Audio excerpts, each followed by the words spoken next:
Life is filled with questions that are too big to answer. Today we shall attempt to answer such a question. What would happen if a medieval peasant was to receive a Tesco Clubcard? A medieval peasant suddenly appearing in a modern Tesco would be overwhelmed from the moment they stepped inside. Their entire life would have been shaped by dim, natural light, simple tools, and a very small range of familiar objects. The brightness of the artificial lighting, the constant hum of machinery, and the presence of hundreds of unfamiliar items would feel disorienting and unnatural. They would not understand what the building was for or how it operated. Every part of the environment would be interpreted through the limited frameworks available to them: religion, superstition, and basic survival instincts. As they moved through the store, they would try to make sense of what they were seeing by comparing it to the few things they recognized.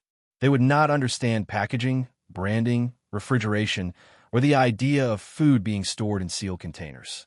The cold air from the fridges would feel unnatural, and they would not understand how food could be kept fresh without ice or winter weather. They would likely assume that the cold was produced by some force they could not explain. The behavior of other shoppers, who moved confidently through the aisles, would add to their confusion. They would try to imitate what they saw, not because they understood it, but because imitation would feel safer than acting independently. Eventually, hunger and familiarity would guide them toward the food sections. Most items would be unrecognizable, but certain ingredients would stand out. When they encountered a packaged chicken and bacon sandwich, they would be drawn to it because the components were familiar. Bread, chicken, and pork existed in their world, even if the preparation and presentation were completely foreign. They would not understand why the sandwich was already assembled, why it was wrapped in plastic, or how it could remain fresh without spoiling. But the familiarity of the ingredients would make it one of the few items they felt comfortable choosing. They would pick it up cautiously, guided by instinct rather than understanding. If someone handed them a Tesco Clubcard, they would not recognize it as a financial tool. To them, it would be a small, smooth object with no obvious purpose. When the card was scanned at the checkout and the price changed, the peasant would see the number on the screen shift without understanding why. In their worldview, objects did not influence value unless they possessed symbolic or supernatural meaning. They would interpret the card as something powerful, not because of what it actually does, but because it appears to affect the behavior of the machine. They would not understand the concept of a discount or a loyalty scheme. They would simply see that the card produces a visible effect. When the checkout displayed the £3 meal deal price, the peasant would not grasp the idea behind it. Medieval people did not use fixed price bundles or promotional offers. Their economy was based on barter, simple coinage, and highly variable pricing. The idea that 3 items could be grouped together under a single price would feel arbitrary and confusing. They would not understand why the sandwich, drink, and snack were connected. They would assume the price was determined by rules they could not see or understand. They would accept the food they selected without realizing that they were participating in a promotional system designed for modern consumers. After leaving the store, the peasant would eat the chicken and bacon sandwich.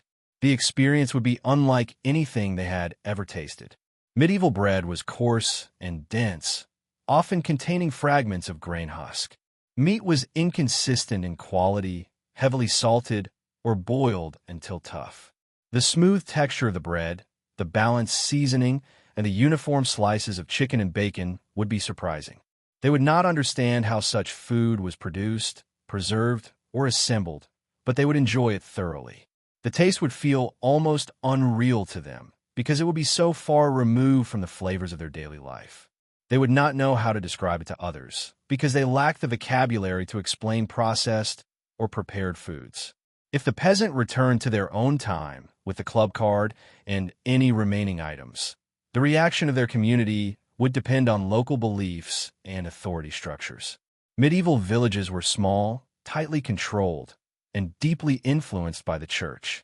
People would react strongly to unfamiliar objects.